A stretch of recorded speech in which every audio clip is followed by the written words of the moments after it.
So we want to know what was the instructional strategy used and the content of that, but also how would we communicate that to a teacher? Because as we talked about in the past, both are equally important.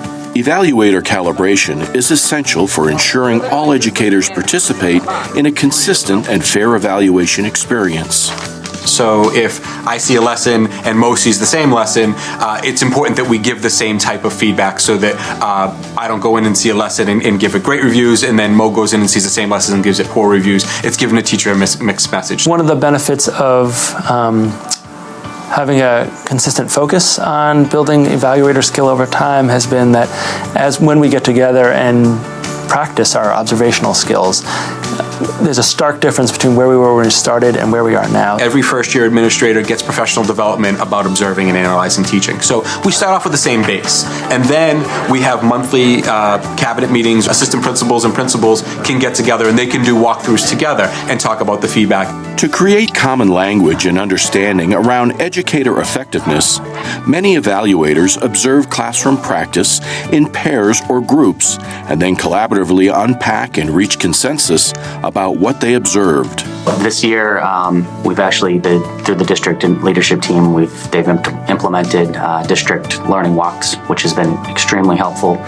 Just giving us the time to get together and talk about what we're looking at, and having those conversations has been very good in trying to get us to become on the same page. We've actually gone through classrooms, had the conversations afterwards, and then gave the feedback so that we can kind of calibrate and see, what are you looking at, what am I looking at, and is there a mixed message that we're getting, or is it something that we're seeing common things, and what do we need to change from there? There are certain things that, regardless of what classroom you go in, are good teaching practice. And I think some of those things that we expect is, positive reinforcement and, a well-planned classroom and good classroom management and student engagement. So some of those things, the class could be Mandarin Chinese, and you might not even understand a word that's going on, but you can tell if kids are engaged in the content, and you can tell if kids are interacting positively with the teacher and if they're getting proper feedback. So, some of those things are important to learn across the board. Okay, now is that a reflection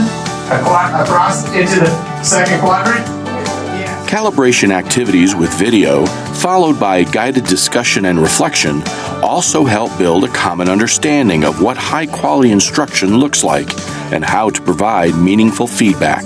So what we do in DILT meetings, or District Instructional Leadership Team meetings, is we watch a video and we practice and we get better. And we get better by looking at the range of responses that we see, picking out exemplary responses, but also from the discussions about why we would offer different levels of feedback or different comments to teachers. What question do you want to ask the teacher that's going to help both them reflect and you learn more about their teaching style, and also a recommended next step or next steps based on something you saw, again, citing the evidence. And the video works well because it's a large group, our District Instructional Leadership Team.